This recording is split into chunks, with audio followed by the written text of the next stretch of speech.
जय श्री कृष्णा। उद्धव जी की जय, गोपी वृंद की जय। हमको हरि की कथा सुनाओ, श्री सूरदास जी का ये पद है। भगवान श्री कृष्ण ने उद्धव जी को ब्रज में गोपियों के पास शुद्ध प्रेम की परिभाषा सीखने हेतु भेजा। उद्धव जी परम ज्ञानीवान थे। ब्रज में गोपियों की स्थिति बहुत अलग है। उनकी आंखें कृष्ण के अतिरिक्त ना कुछ देखना चाहती हैं, ना ही उनके श्रवण कृष्ण के अतिरिक्त कुछ सुनना चाहते हैं। श्री सूरदास जी ने गोपियों के उद्धव जी के संवाद का अद्भुत दर्शन दिया है। इस पद में गोपियां उद्धव जी से कहती हैं कि उद्धव जी, हमें तो हरि की ही कथा सुनाओ। ये अपनी ज्ञान रूपी गाथा मथुरा में ही वापस ले जाइए। यहाँ की ब्रज स्त्रियां तुम्हारे बनाए हुए वचनों को क्या समझेंगी। ये बातें तो मथुरा की स्त्रियों के लिए उपयुक्त, उन्हें ही जाकर रिझाना। यदि तुम वास्तव में सच्चे श्याम सुंदर के सखा हो और तुम्हारे हृदय में सत्य भाव है, तो अपनी उसी पहुँच हेतु अति शीघ्र हमें उनका मुखारविंद आकर दिखला दो।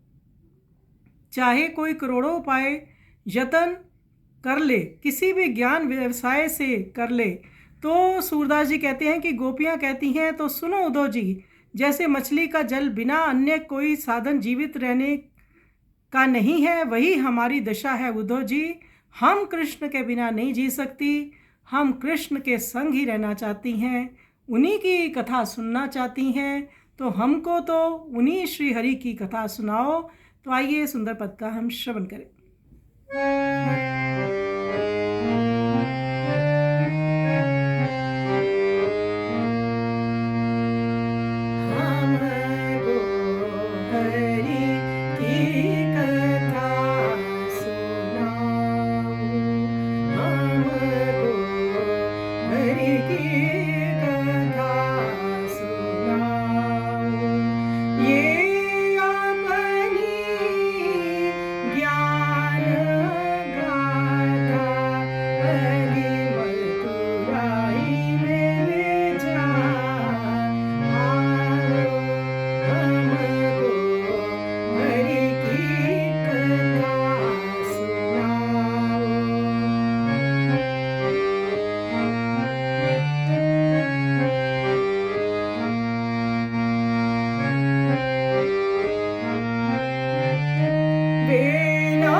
को कोटि करे कैसे हूँ, विधि विद्या व्यवसाय तो सुर सुर मीन को जल भी